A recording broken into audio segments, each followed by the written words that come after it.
আমরা একে অপরের প্রতি সহনশীল হতে হবে, আমরা একে অপরের প্রতি শ্রদ্ধাশীল হতে হবে, পরস্পর সম্মানবোধ থাকতে হবে।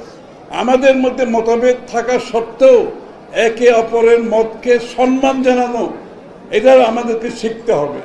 নাহলে শত সংস্কার করেও কোনো লাভ হবে না।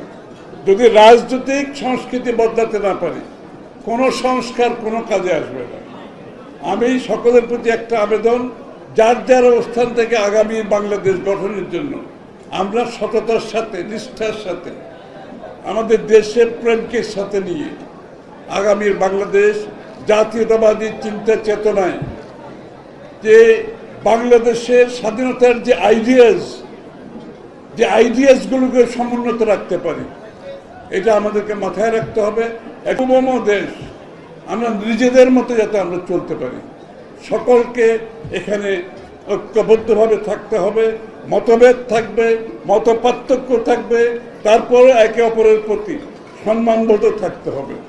এবং আমি আজকে যত তাড়াতাড়ি বাংলাদেশে যে মালিকানার জন্য আমরা জনগণের মালিকানার জন্য 16 বছর যুদ্ধ করেছি, এই মালিকানা একমাত্র সম্ভব তাদের বাংলাদেশের জনগণের, তাদের ভোটে তাদের প্রতিনিধি নির্বাচিত করে, তাদের নির্বাচিত সংসদ গঠন করে, তাদের নির্বাচিত সরকার গঠন করে আমরা যত দ্রুত একটি গণতান্ত্রিক অর্ডারে ফিরে যেতে পারি একটি নির্বাচনের মাধ্যমে, তত বেশি মঙ্গল হবে।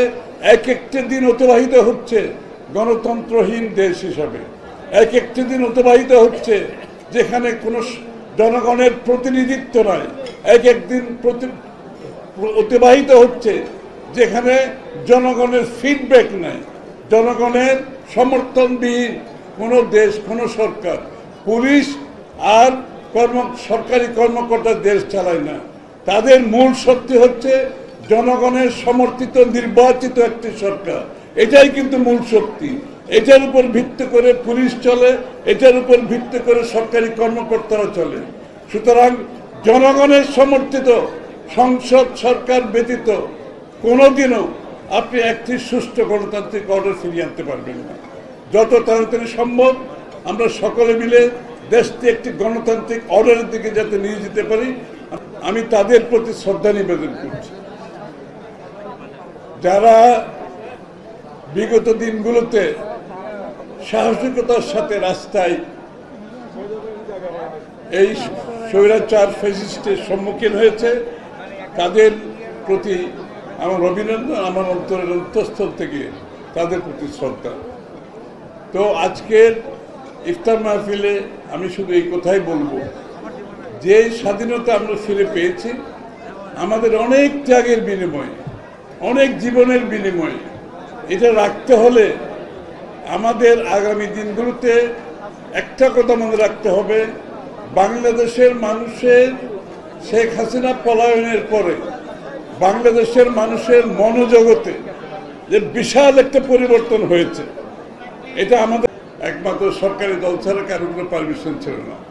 তো অনেক বছর পরে একটা মুক্ত পরিবেশে আমরা সবাই আজকে মিলিত হয়েছি ইফতারের জন্য। আল্লাহর কাছে শুকর আদায় করছি, এরকম একটি দিন ফিরে পাওয়ার জন্য আল্লাহর কাছে শুকর আদায় করছি। এবং যারা এই দিনটির জন্য গত 16 বছর ধরে গুম হয়েছে, খুন হয়েছে,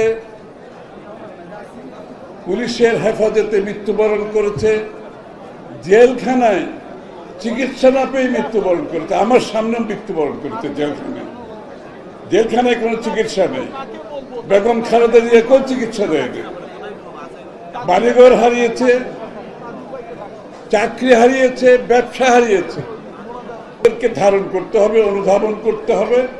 এই প্রত্যাশা পূরণে যার যার অবস্থান থেকে একটি মুক্ত বাংলাদেশ যাতে আমরা পাই, একটি গণতান্ত্রিক বাংলাদেশ যাতে আমরা একটা পাই, একটি সকলের জন্য লেভেল প্লেইং ফিল্ড পাই, সেটা ব্যবসা হোক, বাণিজ্য হোক, পেশা হোক, সকলের জন্য লেভেল প্লেইং ফিল্ড পাই আমরা। এবং যার যার যে মেধা আছে তার ভিত্তিতে যাতে সকলে সমান সুযোগ পায়, এটা আমাদেরকে নিশ্চিত করতে হবে। রাজনীতিতে সংস্কৃতি পরিবর্তন করতে হবে।